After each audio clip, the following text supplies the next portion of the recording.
Hi everybody, my name is Randy Ornstein, and I'm the organizer of Toronto Skillswap. Thank you all for coming. I'm mugging like an idiot because this is the second take because I forgot to turn the camera on for take number 1. Today I am super excited to announce Dan Cox, who is an artist slash producer slash he had trouble giving me a job title at Cappy Games. And he is an awesome artist. He has personally taught me in the past, and so I know he's going to do supremely awesomely tonight. So here he is, Dan Cox. This is a serious talk, and I will smile. Yeah, so hi camera and YouTube. Oh my god, I hate this already. Anyways, elegant simplicity. Basically, this talk is mainly meant to deal with some of the things that I've seen when people talk about stuff dealing with low poly art specifically. This is kind of what like spurred it on for me, is when I hear people talk about here's how to do low poly art, and I saw a great GDC talk on this topic. Yeah, Ethan Red. Great talk on how to do low poly art. And I'm actually going to use some of his art in here, unfortunately, also as what not to do. Because the problem is, in my criticism of doing low poly art as a specific aesthetic, is it is not necessarily in and of itself an aesthetic. And teaching how to do low poly stuff does not teach aesthetics. It mostly talks about how to keep polygons of certain sizes, and that's a form of aesthetics, but it doesn't really get to the ground level details of what you do when you strip out all of the visually interesting things and you're left with only singular polygons. That is a terribly, terribly simple image. So what is elegant simplicity? I like simple stuff, but I like when it's got an elegance to it, when it works, and so that's kind of what I'm referring to here. Elegant simplicity is, to me, things like this. It's a beautiful scene. There's not a lot going on here, but it's a beautiful image. It's got some nice gradients, it's got some nice color, it's telling you what it needs to do, and it's well composed. This scene I really, really like because, for one, there's very little going on, but each element goes together. Each thing has its place. Another piece like this, again, very simple, very focused, but has a fair amount of texture to it. This one actually I was even thinking of taking out. I've got a few little miffed issues with it. It's a little bit plain and a little bit simple, but still a visually compelling image. It has a very clear and central focal point. A lot of these images kind of get away with that, especially because they're illustrations. Something like this is one of my favorite ones, is just very, very simple, but things go together. When it starts playing with this background element here, where this section starts to fall into the background and you start to get these things breaking it up, that gives your eye some stuff to start playing with and to start exploring and starting to go like, oh hey, shit, what's going on in here? Your eyes love to play in an image. When images start to get really, really simple, your eyes will start to get a little bit bored in some cases if they don't get enough grip in that image. These pieces start to actually be on that higher end of complexity. They're not as simple as the previous ones, but they're immediately pretty captivating. But there's lots of really interesting little stuff. I'm just going to use, instead of a pointer, my pointer. And you can see in here, as we're dealing with some of these pieces, there's a very, very simple, oh, it's hard to do though. These green little blobs here basically have a nice little structure to them. They change their form, but they're a very clear silhouette, and things are broken down on the inside. Each part really focuses on what it's supposed to, and they play with things in interesting ways. The edge of this mountain basically starts playing with what is foreground, middle ground, and background, which is a really, really interesting play, and it gives your eyes some enjoyment and some dancing that your eyes can do. And your eyes fucking love to dance. So you want to give them opportunities to do that. I'm going to break down a little in some more detail why some of these are potentially more successful than others, but these I think are really, really nice. But what happens when you add more detail? Like why go simple? Well, for one, simple is in some cases seen to be really, really easy for game development, which I agree with sometimes. Depending on creation, scenes like this can actually be somewhat easier to make than very, very simple scenes. Because as you strip things out, you really have nothing to work with. Whereas a scene like this, if one of those plants sucks, doesn't matter. The whole scene holds together. It's one of the reasons why AAA games can have like really, really big teams of, in some cases, people who are maybe not actually that good at it. Because sometimes, and previous games that I've worked on, when you get some of the assets from previous games, they're shitty, they're bad, but they don't matter because it's the sense of the whole scene that's supposed to be created. And when there's 50 million little objects in a scene, one of them being bad doesn't matter because you're taking in a lot more. If you have a scene with only 4 things in it and one of them's bad, a quarter of your scene is bad. So that doesn't work. So scenes like this are functionally very, very hard to make. They're very time consuming. Each part can take a long time to make, but each part doesn't necessarily bring the whole thing down so quickly.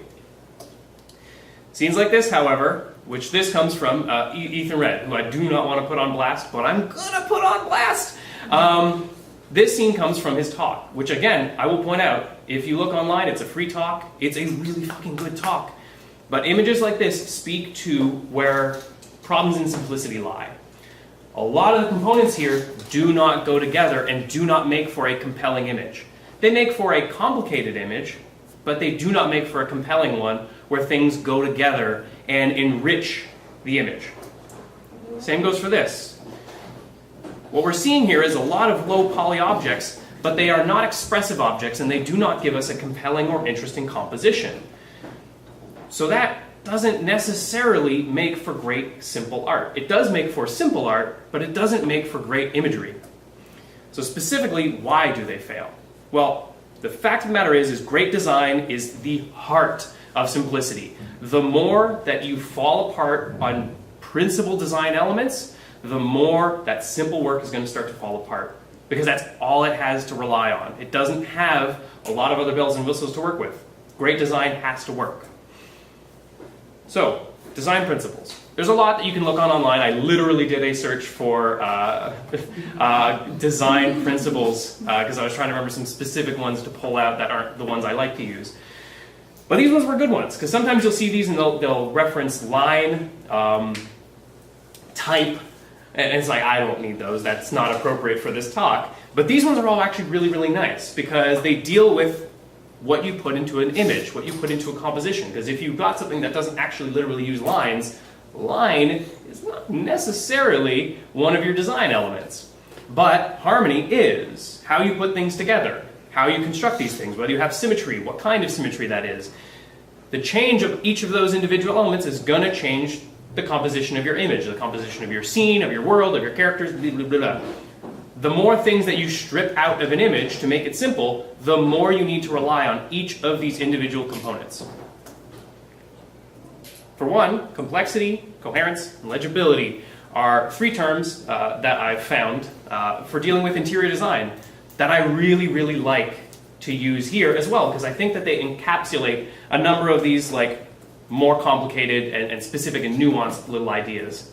These ones encapsulate a bunch. So first off, complexity. If you're dealing with an image, the thing that you want to make that image compelling is these 3 things. Complexity is your eye wants stuff to look at. It wants things to grab and things to see. So that first image is very complex. In fact, I'd argue too complex. It's really kind of hard to make out what's going on and your eye's having to dance too much and for me, it gets tired. There's another scene, your eye doesn't have to do anything. So it isn't complex. So always what you want is somewhere right in the middle is where you're generally going to want to be for that complexity. You want stuff going on, but you don't want your eye to have to do too much or too little. Coherence is how much these things go together. So, for example, in this scene, everything's repeating. Like, literally the only thing that's not repeating is these windows, and that's it. Everything else is repeating in this room. So it's actually a little bit too boring. Your eyes are not having to do a lot of work. But everything goes together. Everything fits. They feel like they are correct there if you don't necessarily want to be there. This room, however, things do not necessarily go together at all. There's lots of different aesthetic styles. There's some neat things going on in the back. Colors all don't necessarily match. I think there's like a hand coming out of that. This doesn't match these. Nothing in this room necessarily goes together. So the coherence of the room starts to suffer a lot. But it's interesting in a way, but it's too incoherent, and you don't have anything to grasp onto or to latch onto as a person to go, I get what's happening here. And again, so in this case, you want something in the middle. You want something that is coherent, but not too coherent. That doesn't repeat things too often, but just enough to give your eye some play. Legibility. On one side, you've got a very legible image. It's very clear what's happening here. In fact, this image probably should have been like a little bit too boring again, but I messed that up. I just like it. It's very legible, though. You can tell exactly what's going on. You can tell the depth. You understand what the structure of this scene is. This is way harder to understand. Its legibility is very, very low. Obviously, again, you want somewhere in the middle, but you do want that. The fact of the matter is if a scene's too legible, it again is boring. Because if it's so legible that you immediately can perceive and understand every little detail that's going on, you don't have to do any digging, your eyes don't have to dance. Your eyes want to dance. They want to play with that image, and they want to pick it all apart and start to discover things. If they don't have to do anything, then they get tired. If they have to do too much, then they're going to just be upset. It's a good example of actually all three of them, isn't it? Like it's got coherence. It is. Complexity. That is going to be in my next slide as what a good image is. Okay. So yeah, I messed that one up a little bit because it's fucking great.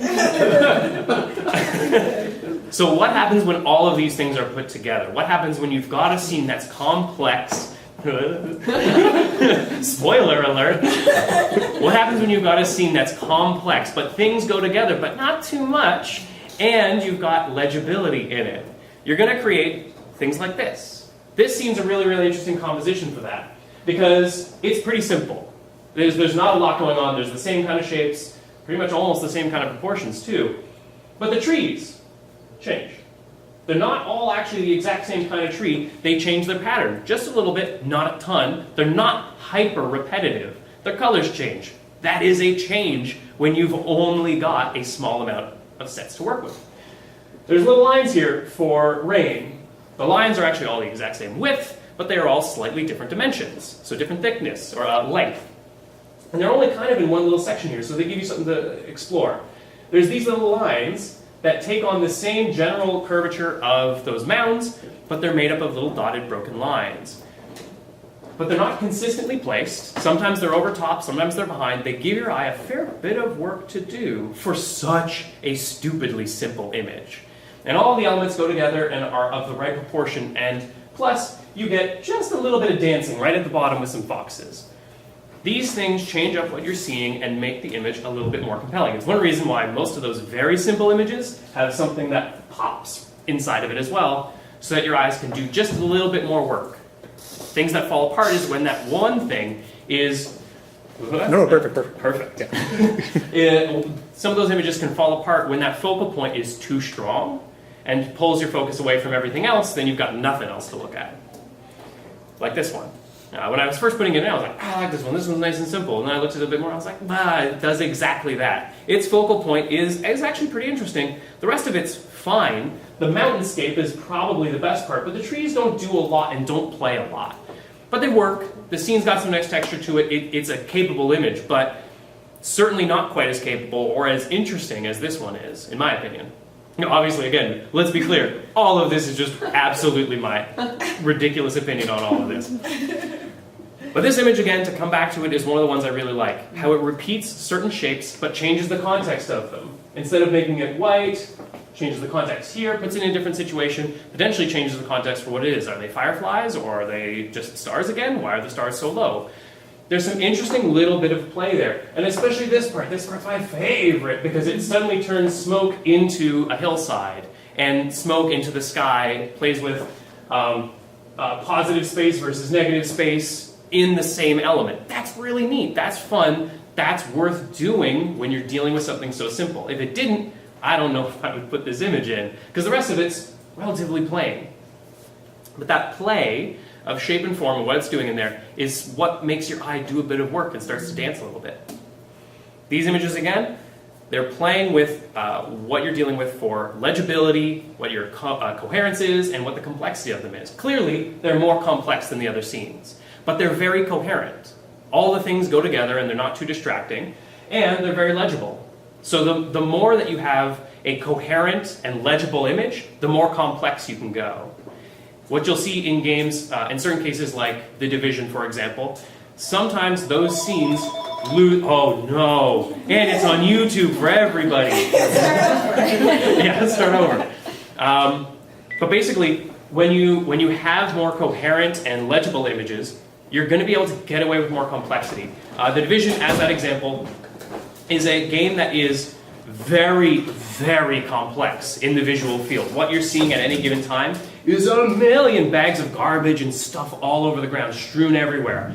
And it just dances on the line of being coherent and legible most of the time, but sometimes can still lose that just because there's so much going on that you really need to like hammer in legibility. Uncharted, for example, is a good, the very first one hit the difficult line of not being legible enough to deal with its complexity. So people would run into situations in which they didn't know what ledges were ledges because it might have been coherent, everything went together, everything was beautiful, but it was too complex and not legible enough.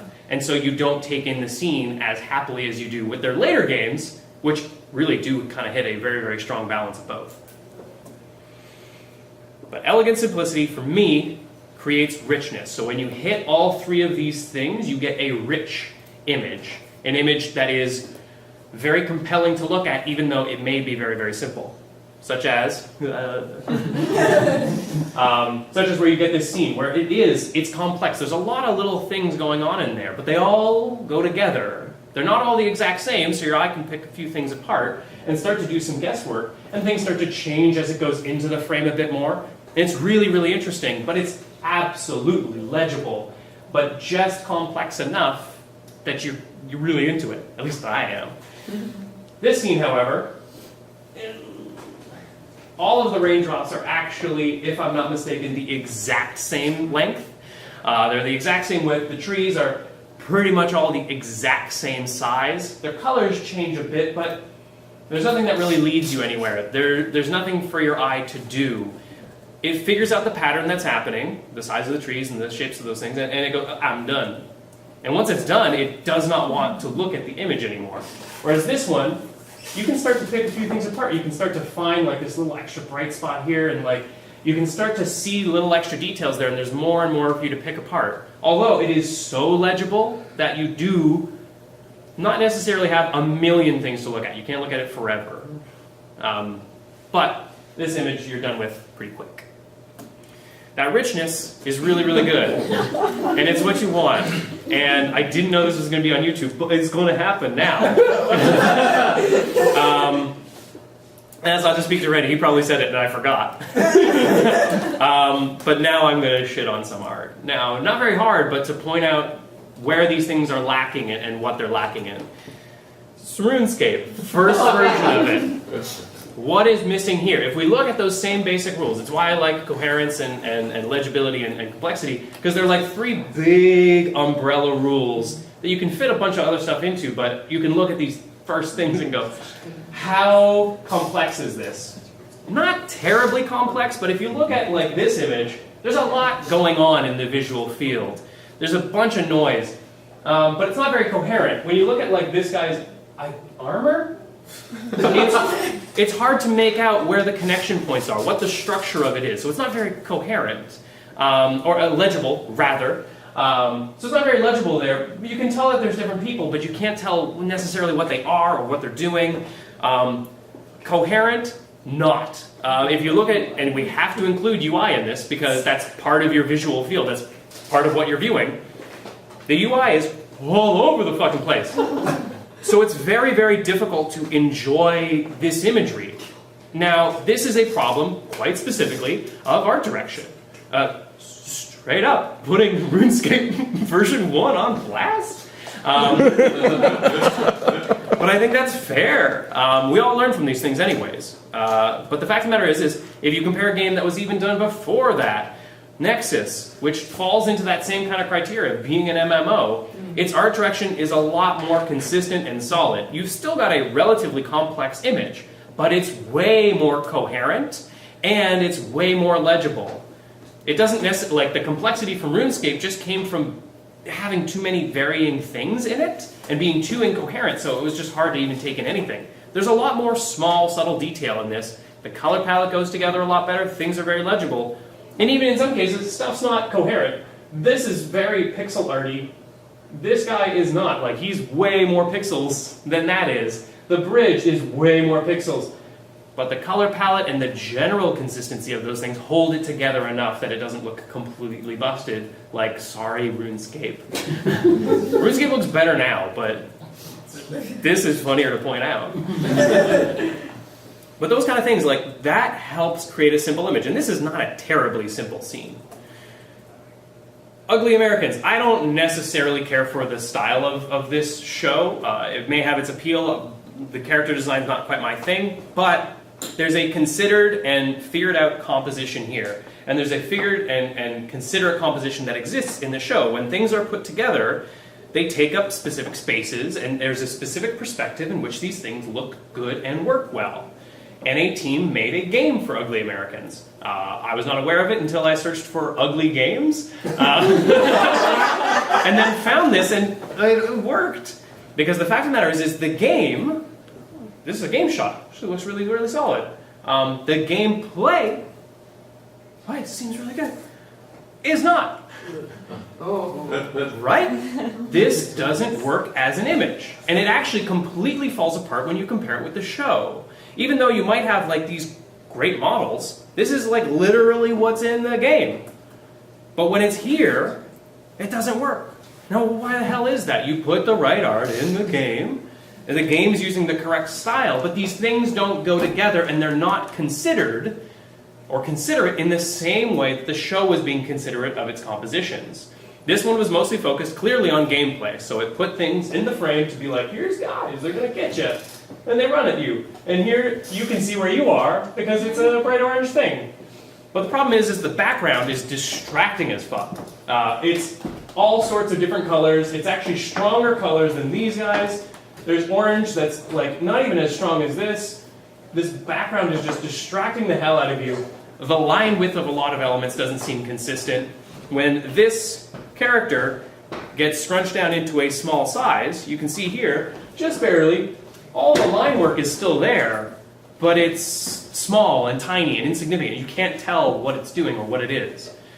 So this image doesn't work, even though it's replicating the show almost exactly. But because it's not being considerate of the fact that as you go simpler, you have to start being really considerate of what your camera angle is and what you're composing into each of those shots to make things work. When people's legs start to just blend together, like is happening with these guys, certain things just don't read well. When you've got like little details like this far zoomed out, it doesn't work so well. So you have to start being considerate of where these things are being seen and when they're being seen, and not just focusing on cool-ass close-ups and matching an on-model thing. Because that doesn't help you when you end up with something like this. Because for everything that you remove, you have to improve what you've kept. Because if you start to just strip things out, then you've just removed all of the good stuff, or all of the richness that might have just been inherent in having a bunch of things. So again, you need those design fundamentals, fundamentally, to be able to pull that stuff off. That's what you have to lean on. So in some cases, when people go with really, really simple art, they just end up making a simple image, as opposed to an image that is rich and compelling to look at. Like Kentucky Route Zero, for example. Kentucky Route Zero is one of my favorite art-directed games. I also, by the way, I'll just point out, I do not have images of inside in here, for some reason, because I'm dumb. But that would also absolutely be up there. Inside images would be in here. But Kentucky Route Zero is beautifully thought out. It's very considerate about what its camera angles are, what the lighting and composition of all of those elements are. They're immaculately considered and art-directed and technically super well done. If you haven't played it, it can be a little bit weird to get into, but it's so pretty. But it's always very, very considered. If you want to make a very, very simplified game, maybe you need to be more careful about what your camera is doing or where your camera is going, because that's important for making an interesting and compelling image. Something like Overland, I think is actually a very, very nice looking game, and it's very, very considered for the things that it's putting in. It's still like very gamey looking, and it's meant to be, but all of the components are still very, very considered and very interesting. You can read the shapes really well, and even though there's like some elements here which are starting to get a little bit overly complicated, the rest of it all works really well, even though it maintains a lot of that simplicity. For the characters, one thing I found that was really interesting was when they tried to change their style of character. The first ones were not very expressive. Were not very interesting. They don't tell you a lot about the person so much as that it is a human. But that doesn't give you a lot to work with when you want a thing to not die if your only component is, well, it's a person. I do know that it is humanoid. So they ended up changing this. Very, very small additions here, but adding eyes, changing what the eyebrows were going to do, adding a mouth, adds a lot. It creates something without actually detracting from what the style is, which is still very, very simple. But one of the things that I like is these noses, these nozzles. They're all actually super expressive when you compare them to the base nose. The base nose is basically just a triangle with like a little bit of deformation. But these noses are expressive and tell you a lot more about the structure of the face, and when you see more structure in a face, you impart more character into it, especially when it's the only thing you can work with other than like slight shifts of eyebrows. Because there's nothing to work with, all of those little choices are bigger choices now. Good nog. Also, super, super pretty game. It is very considerate of what it is putting into the frame, even though it's putting crazy shit into your field of view. All of it's considered, all of it goes well together. Look at all these fucking patterns. This should not work, and maybe to some doesn't, but is fucking interesting. The thing that you can always start to think about is not whether an image is like nice, but whether it is interesting. Does a person want to look at it and start to pick it apart? And if their eye picks it apart, are they going to at least have a good time? Does anybody want their house to look like that? No, that's a different thing. But all of these patterns have that like same dimensionality to them, the same width, the same size, but they change color ever so slightly. They change angles just enough, but not inconsistently. That's about a 45-degree angle, so is that one. 90 degrees or 45, and that's it. There's not lots of varying angles in that, which would start to break this apart. And that would be when it would start to not work. Even in this scene, there's a lot going on there. There's lots of little details. Things that actually start to break apart a little bit is when you see this pattern here.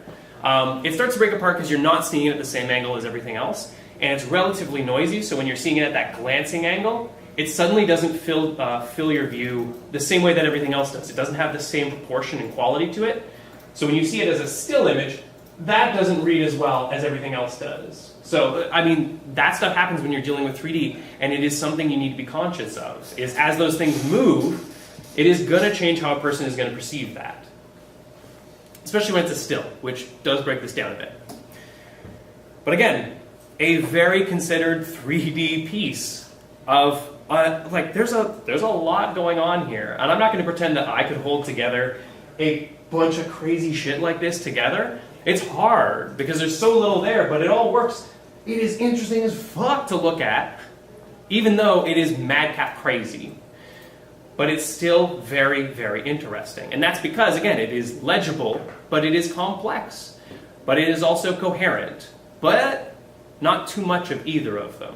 It's just weird enough with a bunch of extra little off points to make it work and to make it interesting while still having a fair amount of complexity, even though it's actually pretty simple. Donut County is also a nice example of things that go together well, things that feel together, that fit together well, things that change in the distance. This tree seems like it's basically supposed to be this, but it is a different tree. It is a different structure because it is telling a different story by being further away. And so they don't just use the same art further away. League of Legends. Its process of going fucking ugly into being an absolutely stunning game map is a really, really interesting progression. The choices that they made to try to make that frame a bit nicer to work with. Oh, my water is warm because it's pumping out hot air from the projector, so that's weird. Do you want a fresh one? It's not too warm. But you can see in this image. This, for example, is the game map. If you're not aware of League of Legends, it's like an orthographic camera. Not orthographic, but like isometric. It's top down. And you're seeing a character there and they're zapping away. And you can see that the colors are off the charts. If you had a histogram for this, it would be going crazy. It's also very bright. It's a bit too bright, but like the noise level in all of these trees is really, really intense.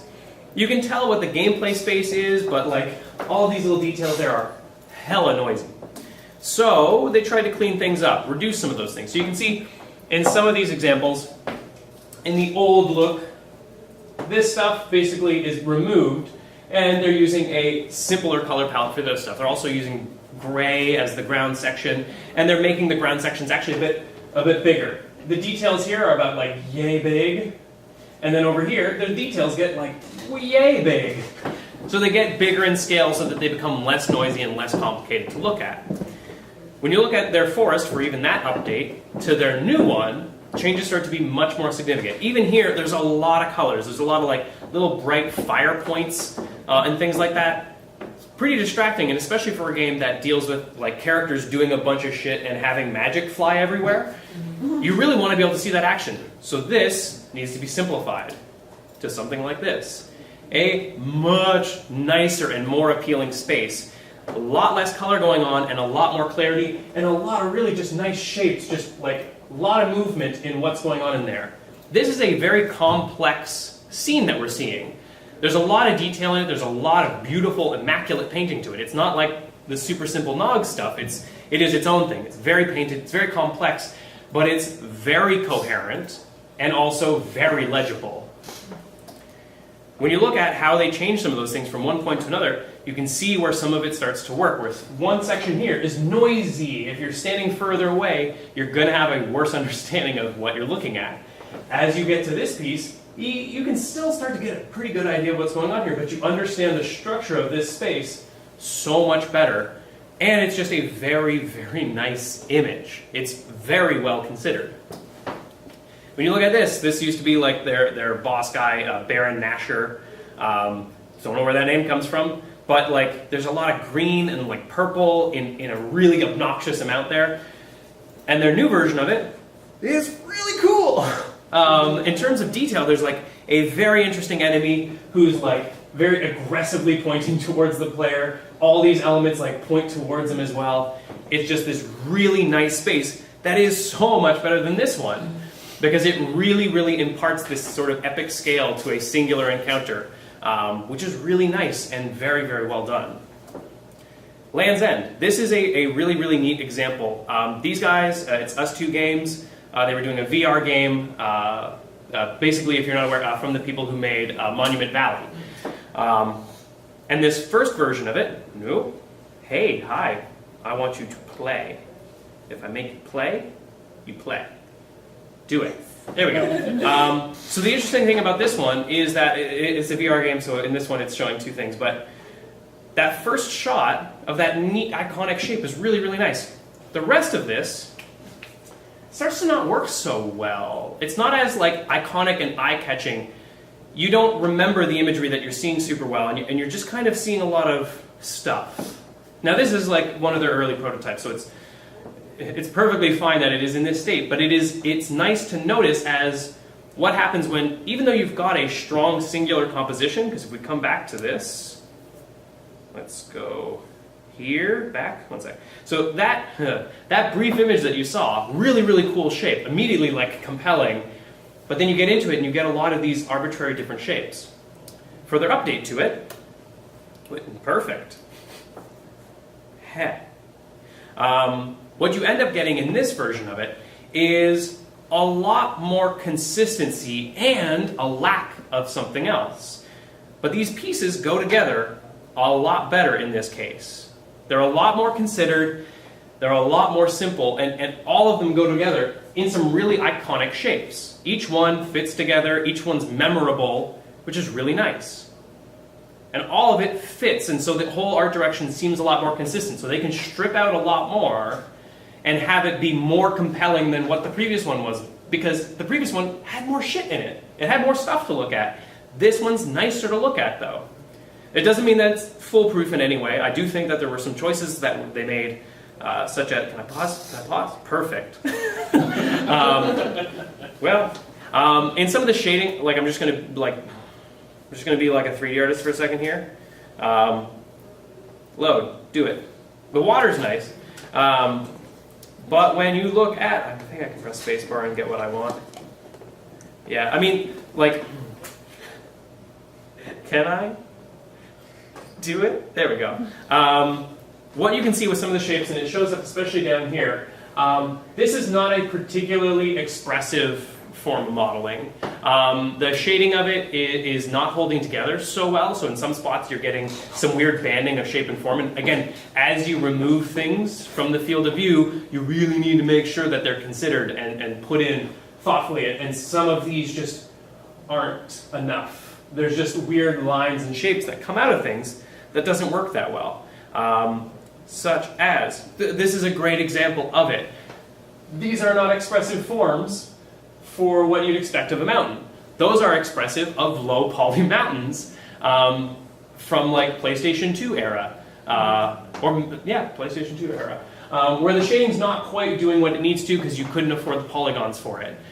That to me is not necessarily expressive of the kind of thing that you want to be expressing, especially when it's not quite consistent enough to suggest that you're going lo-fi PlayStation 2 era with it. So you want to make sure that if you want to go with a low poly aesthetic, like that really does need to be the aesthetic, and you need to like play it up a little bit more. You can't just rely on, well, it has few polygons, because that doesn't necessarily exist as an aesthetic on its own, unless the geometry, the shapes that you're using are expressive. So how do we apply these ideas into 3D? And how do I apply myself into a frame in a camera? So applying these things to 3D. So first off, we always have to come back to the fundamentals.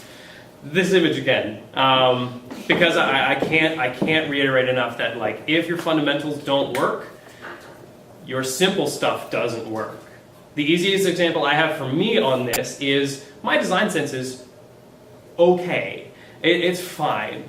The design sense of my coworkers is off the charts. So one of my coworkers, Sylvain, who is very new to 3D, like ludicrously new to 3D, these days, pretty capable at it now. When he models something, it might be like technically simple. There may not be a lot of like complex UVing or like silly tricks that I do, but it's better, and it hurts me because his design sense is so strong that he can create 6 polygons that go together, and they're like perfectly composed, and their structure exists together. So he'll make a little tower, and I'll be like, fuck, I was making towers too, and they didn't look like that. Shit. But his proportions and his spacing between those elements, all of this shit right here is what makes his work strong, regardless of medium. So even if he made a complex scene like The Division, it would be crisp and beautiful. And when he goes really, really simple, like we do on Below, it's crisp and beautiful. When he starts doing things in 3D, it's crisp and beautiful, because his foundational understanding of things is strong. So it's going to be real good. All of these elements, and I do point to these ones specifically because that's good shit right there. All of those components are very, very good to focus on for how you can create things that go together well. Because the balance of these different elements together is what makes it strong. Even if you're doing a character design, harmony, how the things on your character go together. Where does the nose sit on the face? It's a harmony of things right up here. Right up here is a harmony of things. But all of that stuff goes together.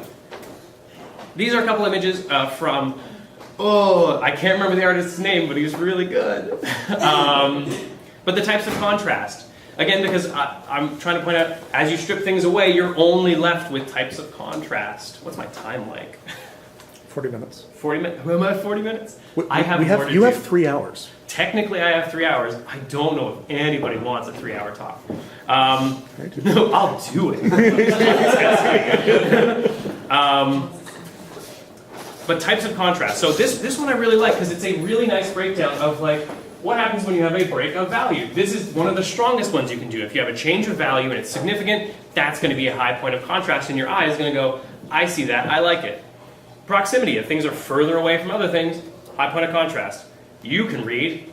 I don't need to go through all of these, but that is where they start to change. As you get just a surface texture change, that's going to be one of the weaker ones that you're not going to notice as easily if everything else about them is the same. So that's really good. That helps you understand that like as you start to strip things away, you need to focus on what is different between the things. And if you want something to be different, but still coherent, and start to work together and be legible, don't just change it. Don't change the value of something if you want it to be only somewhat different from something else. Maybe focus on changing just the texture of it. Just to modify things a little bit so that things feel like they go together and are legible, but still have variation and change and are not too coherent. This one too. I love this one. It's a great example of what to avoid doing, because when you're working with so little, if you only have 3 values, don't spread all of the values everywhere. Because if you do, then you've lost focus. Everything's spread out everywhere, and you don't have any kind of focal point or something to draw the attention. Like you've got in this one, where you can still, like, you can tell what's going on in here. All this is more complex. But it lacks some of that variation. It's a little bit too coherent. And so your eye doesn't get to play quite as much as it could. This is a great image by Shadi Safadi? Thank you, I was going to say it right. It's a great little breakdown. I do recommend, if you want to learn more fundamentals, look up Shadi Safadi. He does great tutorials breaking down the very fundamentals of creating images. This one's great because he started to break down how to start creating this image specifically. And he got to a certain point where he was trying to make sure that this remains the focal point. But the fact of the matter is when he gets to this part in the image, there's a wrong focal point. Because he's adding some stuff, but he's also kind of pointing out that if you exclude this, what you're seeing here, this is the focal point of the image. Because it happens to be the thing where there's the most interesting shape going on. And it again reiterates that point of the more you strip out, the more you have to be very conscious of what you're putting in, because it will become distracting very quickly. Because if you're only using boxes everywhere, and on one box you chamfer it, and you just wanted that to be an accent, it's your focal point now, baby. That's going to be what people look at. So you've got to be... I'm going to talk this way for the rest of this. It's not going to change. But then again, as soon as you add this element in, it's going to be the focal point, even though this one has a ton of value change in it. It is a focal point, but your eye is constantly drawn to these other complex elements, whether you like it or not. Abstraction. So when we're thinking about these things, when we're trying to think about how we stylize in the first place, the first thing that we're trying to deal with is the fundamentals, but also abstraction. Because in a realistic setup, when you're trying to create something that's totally realistic, you have a cow. It's just a cow. But as you start to abstract, you get what is barely a cow. I got this image from Randy. I saw it on one of his pieces that he was sending me, and I was like, I actually think I might have gotten the idea for this talk from that image. It's a Picasso image, and it's a cow. And of course, because Picasso's Picasso, you might notice a little ding-dong. Picasso. It is in all of the sampled images that he has of a cow, where he basically breaks it down, going into different styles and abstractions with it. But that is effectively what we do. It's what we do in actually every creative situation, is you take the real thing and you abstract it. You take away some of the elements that aren't working. Even if you're doing hyper-realistic art, you're still abstracting because you can't include everything. So you're only taking what you want and you're abstracting it. This is just abstracting it further when you want to really stylize it. But it's still a cow. It is still expressive of a cow. It still reminds you of a cow. It is representative of a cow. It's believable as a cow. It is just barely a cow. So, scenes like this. This is actually a great looking game. I can't remember the name of it, but I follow the guy on Twitter, so hey, I'm also about to dig into this. But the fact of the matter is, he's doing this solo, again, with all of these images, these are teamworks, making games is fucking hard. I shouldn't have to say this, but it's super fucking hard. So any digging that I do on this stuff is simply for us to better understand, and for me to even better understand, how we create better images by looking at what we all do and where we make mistakes. This one, for example, I feel like misses the mark on abstraction. Its abstraction's just a little bit all over the place. It's abstracting maybe consistently, but not necessarily. The clouds feel expressive of clouds. They remind you of clouds. They actually have most of the real forms of clouds. They're a little bit blobby in that sense, but it relatively suits it, and their shape and form is interesting. The mountains in the background, relatively expressive of mountains. They've got that right kind of shape. They're a little bit polygonal. I would say possibly unnecessarily so, because I don't think that this style needs a polygonal nature to it. But that's what a lot of people are doing, and again, I think that is sometimes a mistake. But the trees specifically are hyper-polygonal. They are not really very representative or expressive of a tree bough. It is expressive of blocks. It is expressive in the farthest sense, further than this, cow, sense of being a tree bough. If you saw those isolated without the interesting branch underneath it, you may not even understand that they are a tree bough at all. If this part was simpler, it would barely be expressive of tree. And those are the kind of things you want to watch for. As you start to abstract things, you still want to make sure that it is expressive and rich in what it's doing.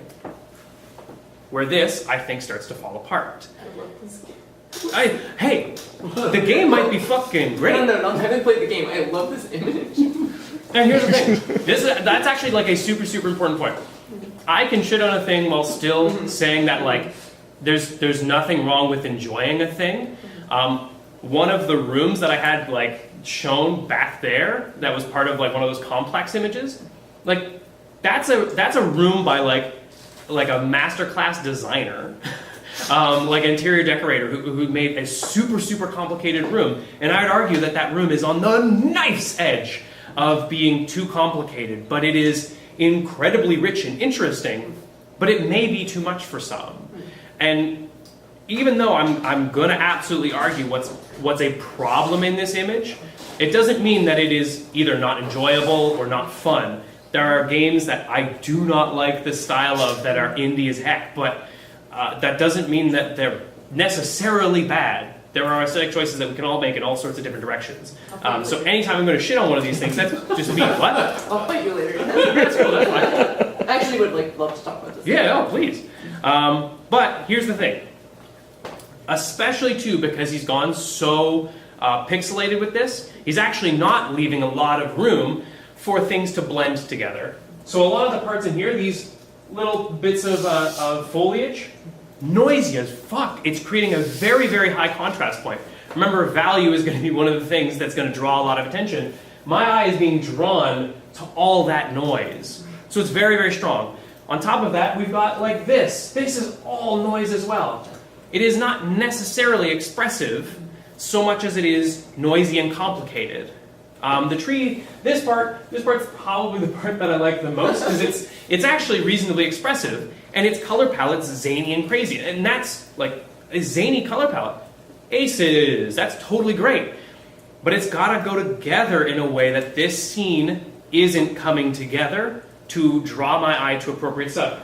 This guy is drawing my eye, but that's it. The rest of it is incredibly convoluted, and the pieces themselves don't fit together that well. They don't feel like they're part of the same world, and they don't, I would say, don't necessarily feel terribly expressive of the space that it may be trying to express. Same is going to go for here. Doesn't mean these images are bad, but it means that they are lacking something. This is abstraction taken to a very, very boring route. It's not necessarily very expressive of the trees. There is a box.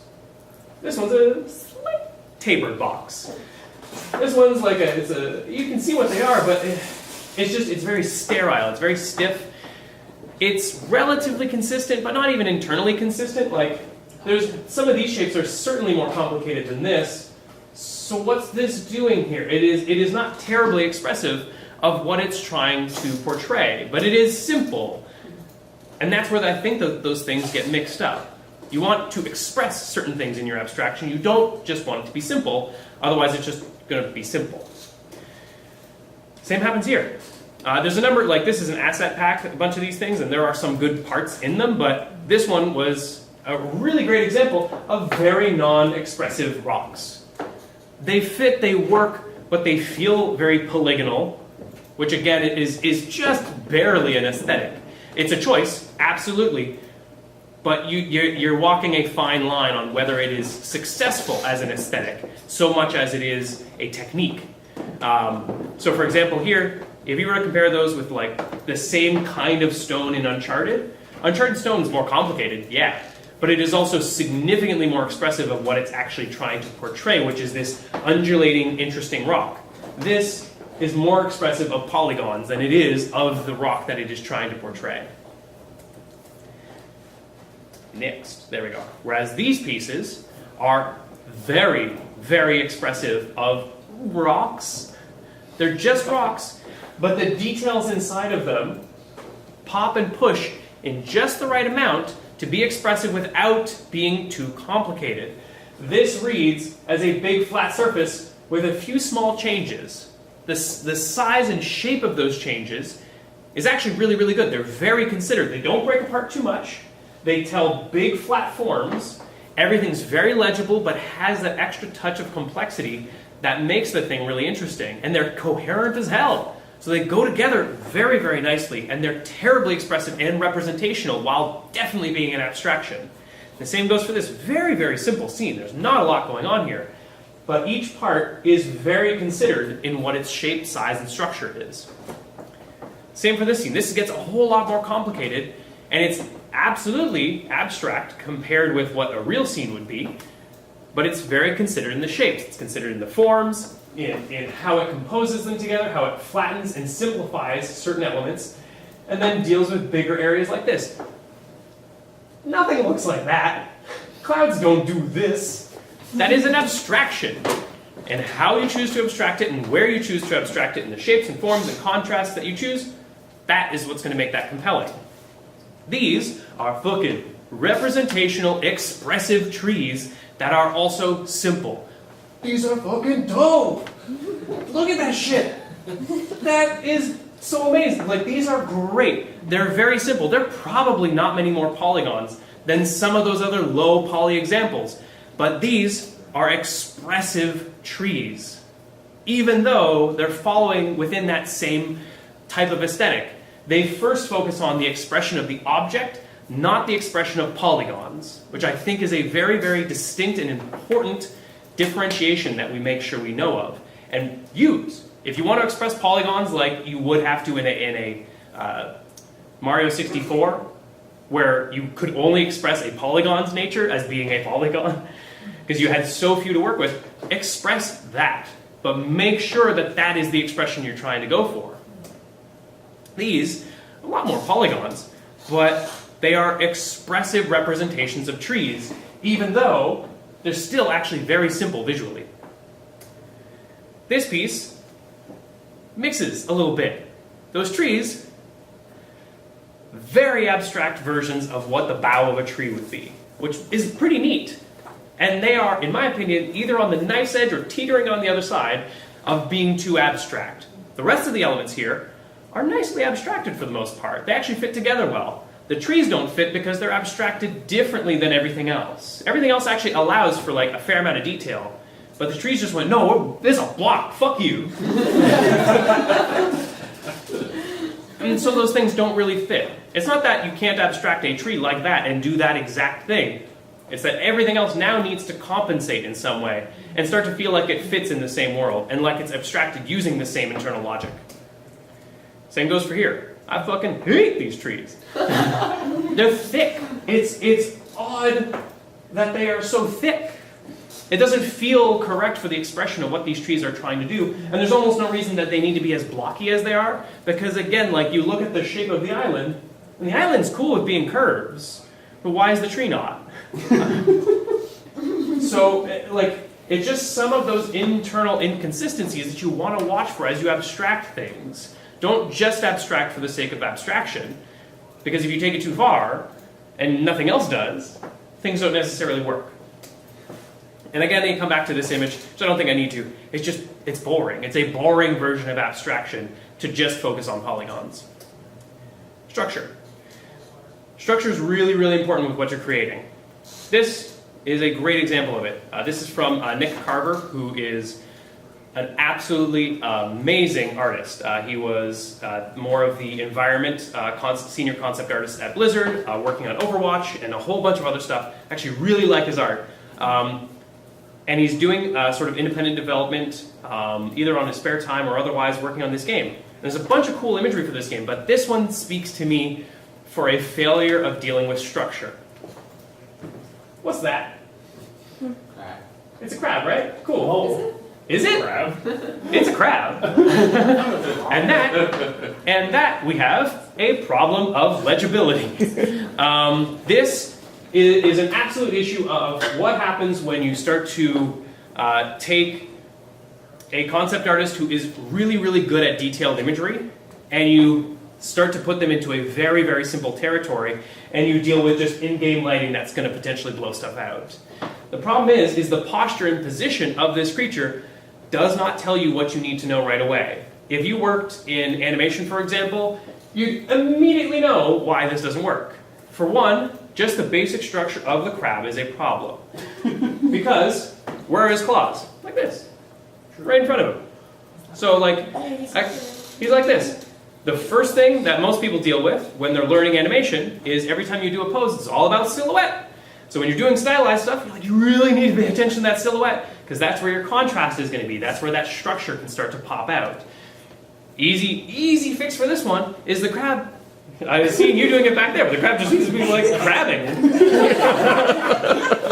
That's it. If the crab did this, not a person in this room would be like, what's that? They'd be like, oh, crab. Immediately, as soon as that crab comes out, you're doing this. The crab's neck could be a little bit longer. Those eyes, there's not a lot of a reason why they can't pop out a little bit more to start to extend past where the neck is. Now the problem is of course, it's like a third-person game. Your camera angle can be up or down or all over the place. That's why that character design is so much more important, because it needs to look compelling and interesting from all sides. So if you see him from behind, you still need to see these two antennae. If you see mostly his butt, those antennae still need to be popping out appropriately. Or if you can't rely on the antenna, you need those claws to pop out so that you can see what that structure is going to be right from the get-go, so that you know what you're looking at. Because when you can't make it out, it's not that compelling, it's not that interesting, it's just kind of confusing. You can also darken certain parts. So this creature, for example, like its claws are not brighter than its head is not darker than the claws, or vice versa. The underbody is not drastically darker than the claws, so when it puts them here, it just all blends together because it's the same color. It's also a problem of being toon shaded, which means you're only going to get the default base value of that blue and the dark stuff, which is like around these edges. And that doesn't help you in this situation. This scene. Really, really interesting scene. Really expressive, expressive trees, beautiful expressive clouds. These mountains I kind of actually really quite like. That part starts to not work nearly as well. Why? It's mostly reading like a lot of lines and noise. You can start to make out what it's supposed to be. It's this complex place. But you can't really make out the depth. The legibility is a little bit all over the place. Because this is basically the same value as this. These things, there's just a ton of noise here. And the details all work. You can tell what it is.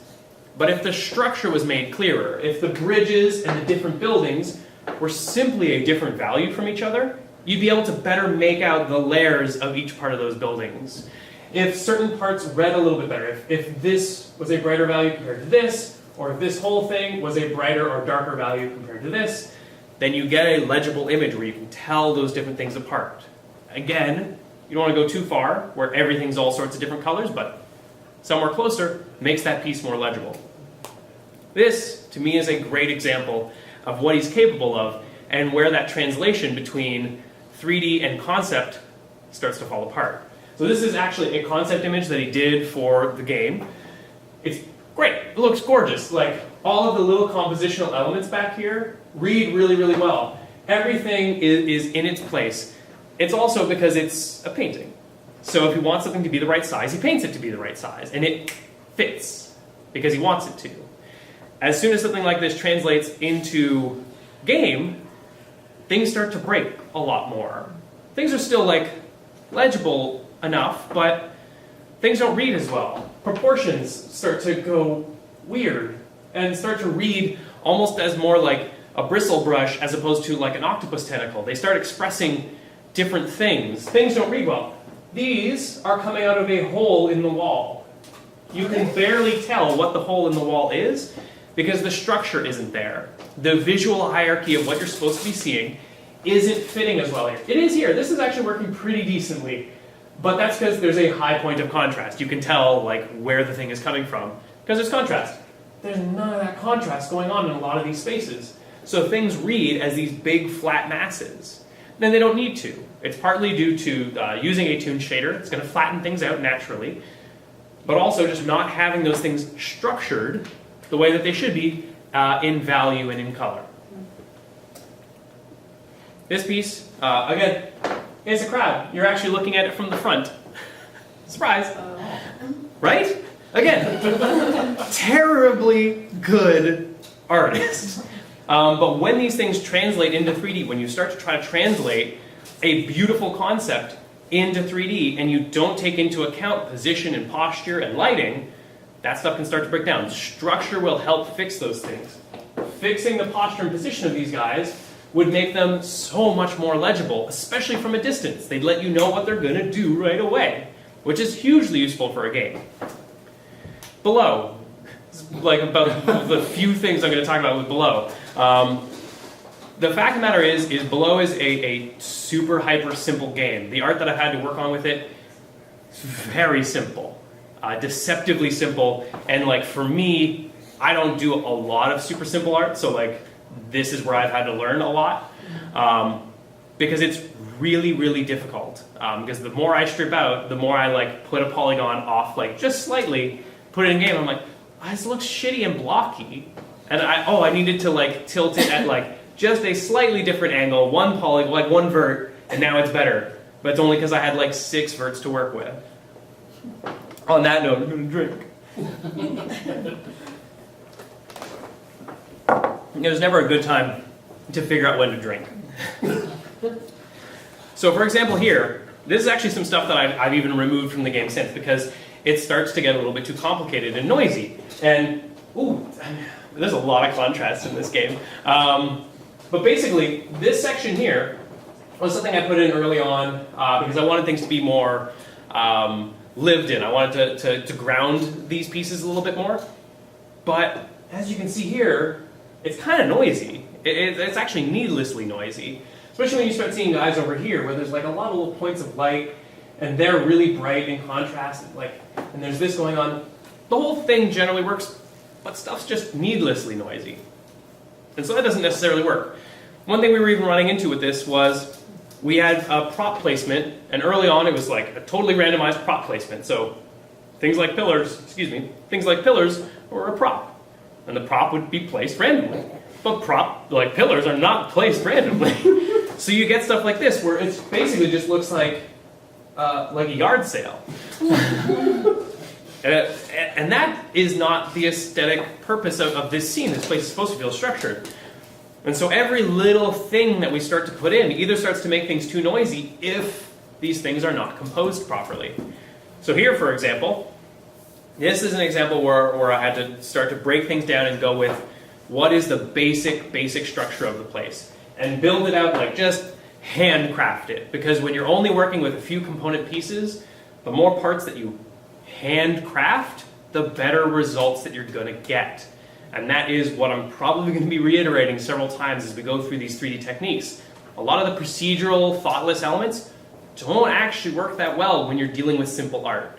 Because simple art that's procedural is also usually ugly because it's not considered. The computer is not being considerate of shapes and forms and dimensions. It's all luck. And luck runs out when you have very little to work with and when you don't use it that much. So these things are a lot more considered. Even this stuff in here, I've actually since removed because it starts to be too complex. I like it because I like detail, but it's needlessly complex for the information that it's supposed to be giving. Normals. When you're trying to deal with 3D mesh and you want to make it simple, sometimes you need to modify the normals that you're working with. You're not aware of normals? A normal gives shading to a 3D model. Every vertice has a normal. Sometimes those vertices can break and have multiple normals for multiple different polygons. Modifying those things can help a lot. For example, in this scene, those trees, you know when you were a kid and you had little pieces of tissue and like a styrofoam ball and you'd glue a single piece of tissue onto each part and each little tissue would pop out and would look like a really funny flower? That's those trees. That's basically what they look like. They're a whole bunch of little polygons that pop out and have lighting in and of themselves.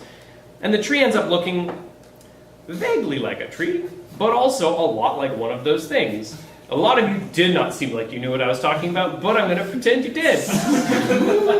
But the fact of the matter is even in this example, this is Speed Tree, and they modify their normals, but you can still see here, especially with the textures, the angles at which you're seeing things look like a whole bunch of polygons, not a tree. It's expressive of a tree, don't get me wrong, but those certain details there start to kind of break the illusion a little bit, and they start to get lit at weird angles. So what you want to do is, lots of people have been doing it, so these are not the only guys that did it, but I love what they did with it in The Witness, which is they've got all these polygons in all sorts of different angles, which if you left them as is would have been lit in a very ugly manner.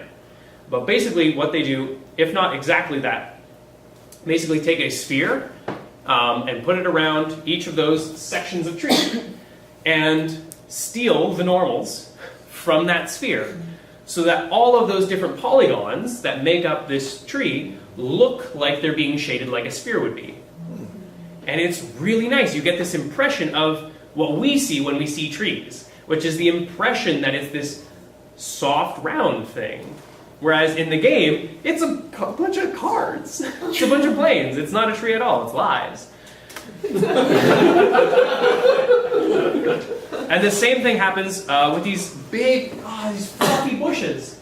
They're just so pretty. And that's the same kind of thing. You take a bunch of those polygons that would not necessarily be lit in that way, and they steal the shape of a sphere. And so they look like they're lit like a sphere, even though their actual shape and the normals that you would get straight out of Maya or Max is not going to look like that at all. They have to have their normals modified. Same thing happens in Rime, where they basically do the same thing for those trees, and a bunch of other elements, same as their waterfall effects are all like tons of modified normals, so that things blend together well in a compelling way. Modifying normals is really, really good, and it's one of the reasons why all of the old Dragon Ball Z games kind of look like dog shit. They hold up, but the fuck is this? What is this shading? What shading is happening right here, right now? It doesn't make any sense. When you're dealing with toon shading, it is one of the best spots for you to start using modified normals. Not from my own experience, but because other people did a very, very good job on it. The reason why a lot of these games started getting soft shading was because some of this just really didn't work. Toon shading is just too harsh, and it relies so much on the model that you put in. And if the model's not just right, it goes bad. It goes bad so fast. This is the new Dragon Ball Z game. Dragon Ball Fighter Z. I actually did not remember what the name of it was because it's obnoxious. But the shapes and forms here, even though it's like slightly polygonal here, the shape and form that you're seeing here is simple, and it reads real good, real well. Moreover, this is some of the stuff you see in game. things read really, really well, and especially when you see it in motion. If you haven't seen it in motion, look at it. It looks like the Dragon Ball show. It doesn't look like a modified version of it in 3D. It just looks like the show. It's gorgeous and it fits super, super well, and the models are just really, really on point. Did I include this one? Yeah. Like, if this stuff's not literally in the game, it is almost exactly like this in game, where it reads fucking good. So why? What do they do to get that result? Well, one of them is modifying their normals. This brings us to shader control, because the previous images that we were seeing from Dragon Ball Z, Fighter Z, there's not two Zs. There's a lot more. Anyways. Shader control is one of the things that we want to maintain control of, because again, the more authored content that you have when you're dealing with really, really simple stuff, the better chances in general that you have of creating that considered, thoughtful, rich image that you want to create, or that rich scene, or that rich world. Shader control, when looking at Guilty Gear, which again was created, Guilty Gear and Dragon Ball Fighter Z, same studio. One of the reasons why Dragon Ball Fighter Z looks so good is because the guys that worked on the newest Guilty Gear, Xrd, all these names, really nailed how to take a 3D model and make it look like a real anime character. And so this is one of the things that they did from the talk, which is, by the way, a very good talk. Guilty Gear, look development, such a super, super good talk. But basically, you can see in this example the non-modified normals. And what happens when they modify the normals? You don't get all this like weird shading. Instead, you get these nice, clean lines when you modify those normals, when you put them in the correct direction so that the shading gives the correct result. The same is happening here. They're basically just showing what it was before and what they turn it into. That reads so much better and is so important to it, because if this is how the game looked, it would not be a remarkable game. Another version that they use, because they're controlling their toon shader, because toon shading can often look pretty rough, is controlling the threshold. So letting the shader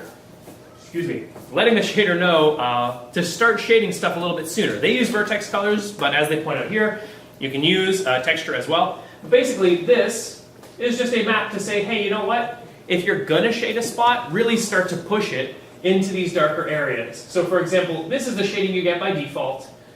It's fine, it looks like what you expect of toon shading, but over here, you start to get this darkness in the crotch area, but that's gonna feel correct for the kind of shading that you're expecting of that kind of anime character. You're gonna start seeing accentuation of like those leg muscles, because that's kind of what you're expecting for where that shading should go if somebody were to hand paint it. But now it's coming from the shading itself, so it'll modify as he moves. It'll still not light all those areas, but if it's going to be slightly in shadow, then it's definitely going to be in shadow, and you'll get the shapes and forms you want. Controlling the lighting. This one was again, on this talk, I do recommend it because they point out some stuff that seems unexpected, but as soon as you see them do it, you're like, fuck, like this one. Instead of just having a global light, which looks good, but doesn't light each character in the iconic way that you expect them to be lit. Instead, each character literally just gets their own light that only affects them. So that it's just always by them, and is exactly where it's supposed to be, so that the character always looks like they're doing what they're supposed to, and they look like an anime character, because anime characters are inconsistently lit. But it's a great, genius move, because it makes sure that things keep the iconic look that they're supposed to have as you start to strip out more and more of what would normally be there, like soft shading. Again, I super recommend it. One of the things that they do here as well, perfect, nailed it. Let's see, there we go. Is in there, let me see, I can go back a little bit here, I think. Perfect. Nope. Double click the left side. There we go. One of the things I love here is them showing some of that process. Look at the thickness of the outlines. When you're dealing with outlines, those should stay consistent. So as he zooms in, the size of those outlines doesn't get like really big. It stays appropriate to the camera distance. So the line thickness is pretty much always the same, but it will also fall off. So it won't just show up everywhere so that when you zoom out, his entire body is like covered in outlines. No, this part in here basically fades away to nothing because it's too far. You wouldn't draw it in a show. You wouldn't start drawing like big, thick lines for every single muscle. It should fade off. But those lines, like in a show, should stay at a consistent level, which is what often doesn't happen with games. Doesn't happen in the Ugly Americans game, where you're basically seeing like, as the character gets further away, they become impossible to see and understand. Journey also clearly has control over its shaders, because they're making sure that, for example, what you're seeing here is a nice, soft, simple shape. If this was rendered with just the regular geometry, there's no way you'd get that shape. Because the regular geometry would actually have like a bunch of creases and buckles in it, and it wouldn't read quite as well. So it's all softened so that it reads like this nice, simple, tapered, illustrative shape. The Return of the Obra Dinn, which I think is a absolute masterclass of pulling off a style and maintaining it and like doing it at like one of the top levels that you could pull off something like this, in my opinion. It is a super retro style, holds up in movement, and still takes a number of actions to like really, really try to handle and deal with the issues of this kind of style. One of which is when you've got a scene like this, what gets lines and what doesn't. Again, having that kind of shader control and knowing what you're going to do with it is really, really important. Lucas Pope's really, really smart with how he dealt with it. This scene, for example, is actually broken down into all of these various elements. Each part that he wants an outline to be is a different color.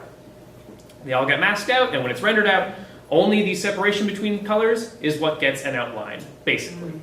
Like I'm exaggerating all the work, but that's the general idea. The nice thing about it is, if you want to have something not get an outline, you simply make it the same color as the things that are around it. So for example, this piece, you don't get an outline here. So same down here. It's not that every polygon gets an outline, it's that it's where you want outlines, which is a very important distinction. You can also, in that shader, deal with certain sections to say, hey, you know what, I don't want this to get outlines at all, or I want to be very careful with where things get outlines, so that you get really nice contrasting shapes like this. Because if these always rendered outlines, those would be all black. That would suck. That would not give off the appropriate image that you're supposed to be getting right now. On top of that, one of the issues he dealt with recently, which is really complicated and super interesting breakdown, which is the flickering that happens when you're seeing this full screen. Right now, it's all screen space, little dots that appear in the shadowed areas based on where they're going to be masked out. And it works, but like it flickers a lot, and it's a full screen issue. If you rendered this small, it would look beautiful. But at this point, it flickers a bit too much. I've been okay with that aesthetic, but as he's dealt with, people start to get put off by it, because again, there's so little in the visual frame. One significant problem like that can drive people crazy. This one, however, is how we use some shader technique to avoid this issue. It's basically projecting in cube space the kind of texture that he wants. It's, as you can see, slightly upscaled from being actual pixel dots on screen to being slightly off of that. It gives the same impression. You notice it the most down here, where you can actually see where pixels are and where like textured on pixels are. It's a slight visual discrepancy, but these things stay relatively consistent in space and don't flicker as much, which helps a lot for the style. There's other techniques that he used for it that are really interesting and I recommend diving into, but it's really nice to explore exactly how far you're going to go with authored content when you're going simple. Because when you go simple, you've got to deal with a lot more authored content because you got very little to work with visually. Pixel art. When you want to use 3D, basically, to do pixel art, be careful. Dead Cells does this. I think Dead Cells would be a much better looking game if it wasn't pixel art. Because their current setup does not necessarily work for it. This character, and now again, boof. I get it from a production standpoint. When you're working with pixel art and you can't make a million animations in pixel art with the amount of fidelity that this character has with a million different weapons. So I get using instead a 3D model and having it turned into a pixel art character. But at this pixel fidelity, things start to break down and get a little bit weird and not feel consistent with pixel art, in that you get swimming different details that disappear. Like, for example, this little detail on his belt just kind of like appears in and out and disappears. Sections of his hands start to break, and your understanding of like what these elements are flickers in and out of existence. And that's a problem. It fits, but in situations like this, it might be worthwhile, at least for like core animations, to animate over top of it, to pixel art paint over top. Because at the very least, then this thing that you see a million times will stay visually consistent. If a character is moving quickly and doing lots of attacks, you don't need to do those. Those are only going to be seen in like a few frames. You absolutely do not need to start editing over those. But if you want to use this kind of technique, you probably still need to paint over some of it. It's Cappy stuff, because these guys do such an unbelievable job with their pixel art. The consistency level of all of those pieces works really, really, really fucking well. And they feel good, and they, like, the size and structure of those things works. Nothing disappears. All those lines stay. They don't vanish, they don't go away, which is something that is nearly completely unavoidable when you're taking 3D and converting it into pixels. Because the computer doesn't care what it's going to render out, it's just going to render it out. If it gets lost, it gets lost. One thing that they were also really considerate of when they were dealing with Super Time Force was being conscious of making sure that since it's a pixel art game, make your robots pixels. Basically, most of the designs in the game, especially for the Blound bots, are big blocks. Because blocks read really well when it's pixelated. Because it's a block. So all of their designs fit within that kind of setup. And that works really well. Not all the characters do, but they have a generally blocky nature to them, especially the enemies. Yeah. So were these 3D models that were then pixelated, or were these pixel No. from the start? These were pixel from the start, which is why they hold up so well. But they are also cognizant of what happens when you're working with pixels, is that blocks work really well. One game that starts to do some of this, these are just pixel art. But this artist was for Irakawa. Really visually interesting game. This is the pixel art that he made. This was also the pixel art for one of the mechs. It's also a very, very blocky, cool creature. But what he started to try to do, and where it becomes really interesting, is then took that creature, turned him into 3D, so that you get this like really nice, cool mech. This is like the up-res version of it, but now this allows for a lot more animation fidelity. You can do a lot more with it. So you can see the difference between this and this. Really cool. When it is reduced, you get something like this. We get all the floating again. And worse, we get a lot of little details that kind of flicker in and out here and there. This section here has a lot of like bright and dark spots that flicker in and out of existence.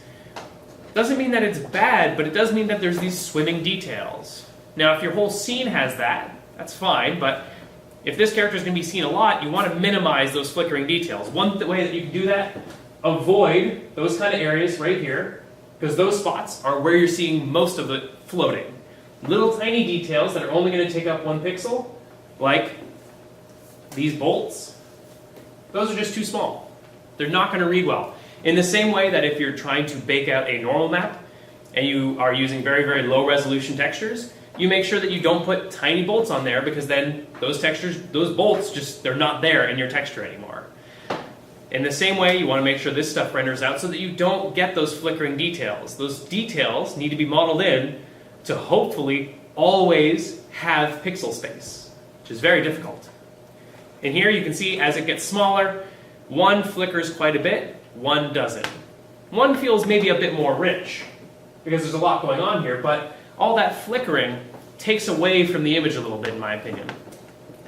This was actually a piece of fan art that somebody was doing, but explains also more so how doing this technique can get worse if you're not being really, really careful, which this guy was. As this piece gets lower, it really flickers a ton. These little dot details actually almost entirely flicker in and out of existence. The bolts are sometimes there and sometimes aren't. This arm section becomes total noise. So you want to be really, really careful when you're trying to translate 3D into pixel art. You need to be very, very conscious of it. It's something I've had to be conscious of with Below, because I'm not making it translate into pixel art, but our character often only takes up a few pixels on screen. So he effectively becomes pixel art unintentionally just because he's small. This, however, is a great example of when you can use 3D as pixel art, because this would be the pixel art for the scene. So for one, it's higher resolution, so it holds up better. It's got fewer pixels that are going to cause swimming. It also, all the animation happens very quickly, so you can absolutely get away with it. Anything that's going to be floating is not going to be floating for long. So these are great opportunities for you to still include 3D when you want to translate into pixel art. Pieces like this, for example, is like a really big robot, potentially in-game. And when you render these things bigger, you're going to run into less swimming, so just absolutely do it. Use 3D to turn it into pixel art. Just be careful of how low you go. In this one, for example, going lower still manages, but you still get some swimming on things like those bolts. But because it's bigger, it starts to work that little bit better. You could also go to something like Darkwood, which is not like 8-bit era or like the 24-bit era. I don't know the bits. But basically, they go to like a 640 scale pixel ratio, which is several generations ago, but still actually pretty low res. But if you wanted to do actual 3D stuff for this game and represent it as pixel art, it would work. The nice thing about going lower on your pixel resolution is you can fiddle around with detail levels, and the muddiness of it can work to your advantage because the viewer has to do some more guesswork. If you go to like 4K resolution, you can't be so muddy. A texture needs to look like the texture it's supposed to be, or it's not going to work. This kind of resolution may hold up better when you're trying to do stuff like 3D converted into pixel art. There we go, last one. Custom LODs. This is one of the things that would solve the problems that happen here. Custom LODs is basically, hey, your character is really far away, your character is going to look different now. Your character is going to have a different structure and a different shape that reads at a distance, and that takes into account the distance that they're going to be seen at. Now this may be literally LODs, which is, by the way, level of details, if you're not aware of it. Level of details is usually where, as an object gets further away in space, it takes up less polygons. It's usually a performance-saving thing, but you could use that to have a character actually look different when they're further away so that they read better. For example, he looks great here, barely looks like anything back here. Doesn't look like his iconic shape or character. Whereas Steven Universe actually incorporates this into the show itself. They actually literally have, when the character gets far away, this is what's supposed to be drawn. That may not be the way it is right now, but certainly for a season, that was the intent. And I love this. I love the fact that there's a specific style and aesthetic to a character that's very, very far away. And what their rules are for this is also really great and fits games so beautifully. Because basically, you just start to remove certain elements that are going to get noisy and unpleasant when viewed from very far away. So you can see up here, this is the normal size. That's like how big you should be on screen. And the distance guy should be used when there's barely anything happening, which is a great contrast and comparison with the Ugly Americans game that we were seeing. As that stuff gets reduced, only put in the stuff that's important so you're not confusing the visual range with stuff that's not supposed to be there. And they literally use this for, if I'm not mistaken, this is Attack the Light? No? Yeah. Yes, Attack the Light. The next one is Save the Light. But basically, they literally just went ahead and used those same like LOD versions of the characters for this game art. And it works really, really well. They read well, and they're nice iconic shapes anyways. So they read and they look real good. And one thing I love is, as they transitioned this very like static camera angle, which is very flat, very singular, into 3D. In Save the Light, you can see the kind of transitions they make here. The background, in comparison with the previous game that we were looking at, with the Ugly Americans game, the background here reads really, really well. It's very well considered. Things are not too noisy. Things are very simple as we go back here. This stuff is actually lower contrast than this stuff. It all works really, really, really. Actually, it's a shadow, and I just went like this. That doesn't help. But the style changes here. The things that they chose to remove are all really interesting. Notice, outlines, no outlines. Why would that be? Well, in all likelihood, I would bet these characters do not move in and out of the camera. These characters are 3D. Zoom in and zoom out, and the character moving into the frame can happen. Outlines then get small and thin and noisy because they're only going to take up a few pixels on your actual screen. That doesn't read well. That doesn't feel like a cartoon. There are no outlines here, and I would be willing to bet money that that's why. Because if you start to put outlines in, that starts to break down what's actually happening. A game that used these custom LODs in kind of like the opposite way I would have expected is Final Fantasy. Where, again, I don't know why we don't do it more, because having a simplified version of your character can help you a lot when you've got to view it from far away. It solves a lot of problems. And basically, that's what happens here. And when you go into combat, obviously, Cloud becomes Cool Guy Cloud. That's exactly what it is. Now, why narrative moments are told with, with Baby Doll Cloud instead of Cool Man Cloud, I don't know. I would assume it's like performance reasons, but that is the situation. In some cases, for how much space they take up on screen, you'd probably want to flip that. But again, this is probably more technical constraint than anything else. Thank you.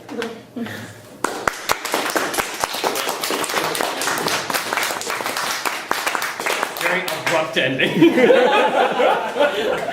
Dan, are you good for questions? Yeah. Okay, folks, please speak loudly so that the camera can pick you up. Please ask questions. We're intimidated. Yeah. This isn't so much a question, but Perfect question. No, because you were kind of pondering about why Final Fantasy VII does the character representation in the opposite way as you think they would. If you have an answer for it, I would love to hear. Well, I think it's because the battle moments are completely separate from any kind of controller. So the battle moments are, we can express this detailed character in whatever animation and all that stuff that we want because the player is not in control of what's happening. Whereas narrative moments are walking around a world. Yeah, it could totally be that. It's also possible that now that I think about it, you got to render a lot more bones, or you got to deal with a lot more bone animation. And if Cloud's having to walk around and has like a buster sword on his back, that's a bone. There's bones. Even just rendering those with all the other characters that could be on screen at any. Abilities, equipment, Yeah, exactly. That could be a lot trickier, anyways. But yeah. I was wondering, sort of. Sorry. No, go for it. Go. Why don't you talk? Mike's taking for LODs. Maybe it's a little bit technical. Obviously, you'd have a different model, probably lower poly, but they'd probably UV map to different parts of the texture to get those like Steven Universe of the blobby shape instead of an actual star. Yeah. Would you do something similar with normal mapping if you have a character that has texture? And if so, and this is more of like a general thing, how do you blend those nicely? In case the camera didn't get it, just in case. It's a matter of if you're doing LODs for your character and you want to try to reuse the original character as much as possible, when you go lower LOD, usually some of that stuff will break. My suggestion to a certain extent, have two character models and two sets of UVs. Especially if your characters are already simple to begin with, making a second character based off the original one, it's not a big deal. Especially it's going to use all the same bones and the same rigging. It's just got to be the baby version of it. The baby version is going to take less time because again, we have to bear in mind he's going to take up less screen space. So he can be very, very simple. One thing with Below's character model, he's ungodly simple. Like when I had to sit down with the Below's Wanderer model, I was like, because he's basically just mostly like a tube body and tube arms. Like he's the most rudimentary model that you could imagine. In game, doesn't look like it. When I've added detail, like I've had to make various other hats and stuff like that for him, I put in extra detail, and I'm like, that was a waste. I should take that out. Because in some cases, when big flat colors are on the character, it reads like there's form. When I put form in, it reads like there's noise. Because he's only taking up a few pixels on the screen. So when you've got a little guy that's got like a little crease here and like a little belt, and the belt is cinched in a little bit, and the clothes pop out a little bit, when the camera sees it, it sometimes sees a belt, sometimes doesn't, sometimes sees the crease, sometimes doesn't, and it really starts to fall apart. I would recommend, like, if you can't just lower the polygon count on your LOD, just make a new one. You'll just get a better result from it most of the time. Do you have to deal with blending between those characters? The blending, it depends. It really depends on your scenario. I would say be conscious of what your camera is going to do. Maybe try to avoid having your camera do that. Like if you want to get the camera to like zoom in gradually and like have the character transition from like blocky low poly guy into high detail version, and you want it to be in the same shot. One of the methods that's done for that, the typical one is dithering, which means you don't actually deal with transparency, which solves a lot of problems. It's about the only one I recommend, and it's not a nice one. Mario's got a lot of Or that. just make 5 in between, like LOD level. Yeah, or if you know that the camera is going to do that, make the character do something. Yeah, dramatic puff of smoke. Yeah, just be like, oh, the camera's coming. Ah! Because then what'll happen is, as that movement happens, it's going to basically blur the dithering. If you're not aware of that effect, it's basically, you'll see it in like Skyrim and stuff like that. As you walk towards a thing, it like flickers into existence. It doesn't like fade in, which was an old Literally school everything technique. in Mario Odyssey does it. Probably, yeah, because it's way more efficient than it's than trying to use the transparency stuff, because stuff starts to break, especially with deferred rendering. But basically, that is what you could do. Also, just be really conscious of your camera, and if you're gonna zoom in, like do it quick or something, so that if there is any dithering that's gonna happen, it's gonna be hidden by movement. Or the character just goes, ooh, I can't see. Or like do an explosion. This is a really good talk. Shut up. This is sound advice. Dan Cox, an expert. Explosions and everything. Guys, simplicity. Just hide it with explosions. Come on. Tord would be proud. Michael Bay is the top guy on simplicity. Yeah, so detail level needs to be maintained consistently within a scene. Mm-hmm. How much do you find that translates to consistent poly counts per object versus just how you use your normals and so forth? That's a complicated one. I'm trying to think of how to answer good. I think poly count per object is an incredibly arbitrary concept. In the end, that is only dealing with abstraction. So poly count per object is what level of abstraction are you going with, and that's about style. So if you're saying big objects are low poly, small objects are higher poly, which is a choice, just stay consistent with it. And you can absolutely go in that direction. You could do the opposite. Either one is valid, versus how you deal with normal maps becomes trickier, because I'm not as used to using normal maps with low poly stuff. Maybe I should have rephrased it slightly, because I realized as you're saying it, what I meant was actually maybe polygons per inch as far as what's rendered on screen. Like the idea of, not a big object has 12 polygons and so does a strawberry. It's screen space density, yeah. When it comes to, it only matters if you are using polygons as your form of detail. Usually, for example, at Ubi, it's like texel density, so it's how many pixels per meter. So for example, think for their current games, it might be, it might be 2048 now per meter. God, it might be a 1024 per meter, but I'm pretty sure it's probably 2048 at this point per meter. So like per square meter of feet, you need that many pixels on the screen, at least when you are doing content creation. You don't necessarily want that many polygons. I think pixels are easier on the computer. So if polygons are what's adding your detail level, if that's what's adding visual interest at all, then that's the number you want to count. Otherwise, it may just be a problem if you're counting the wrong number. Because texture detail is probably what you want to think of per foot. Cool. Thank you. Yeah.